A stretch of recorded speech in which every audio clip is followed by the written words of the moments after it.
রাজধানীর বাজারে নিত্য প্রয়োজনীয় পণ্যের সঙ্গে মাছের দামও ক্রমেই নাগালের বাইরে চলে যাচ্ছে। চাল, ডাল, শাক সবজির দাম আগেই বাড়তি, তার উপর সব ধরনের মাছের বাজারে আগুন লেগেছে। গত কয়েক সপ্তাহ ধরেও লাগাম টানা যায়নি বাজার দরে।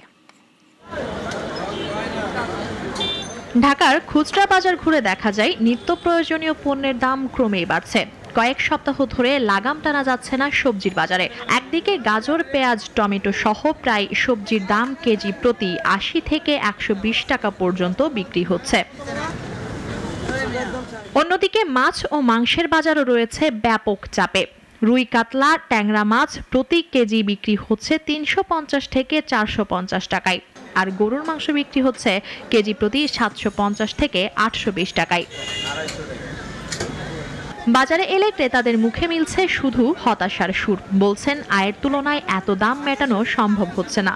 বাজার করতে গিয়ে পড়তে হচ্ছে বাজেটের টানাপোড়েনে। আজকে বৃষ্টি মাল আসলেই ট্রাক জ্যামে পড়েছে, অজুহাতটা দেখাচ্ছে। আমরা তো বাধ্য হয়ে জিনিসপত্র কিনতে হচ্ছে। হ্যাঁ, বৃষ্টি হওয়ার কারণে এখন আজকে একটু বাজার দাম বেশি, জিনিসপত্রের দাম বেশি। যে ট্যাংরাগুলো নিচ্ছিলাম ৫০০ টাকা ৬০০ টাকা, এটা এখন ৯০০ টাকা ৮০০ টাকা কেজি। তারপর ইলিশের হিউজ কালেকশন, মানে হিউজ ইলিশ আছে বাজারে, কিন্তু দাম এখনো কম নেই। তবে বিক্রেতাদের দাবি ভিন্ন। তারা বলছেন, পাইকারি বাজারে দাম বেশি থাকায় খুচরা বাজারে কম দামে বিক্রি করা সম্ভব হচ্ছে না। মরিচ গত সপ্তাহে ছিল ১৬০ টাকা, আর এখন ১২০ টাকা।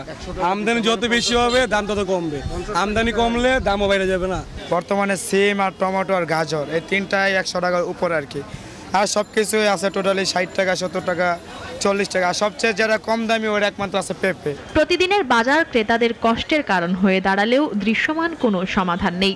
ক্রেতারা চাইছেন সরকারের হস্তক্ষেপ, আর বিক্রেতারা বলছেন তারা অসহায়। মুনিয়া জুথি, নাগরিক, ঢাকা।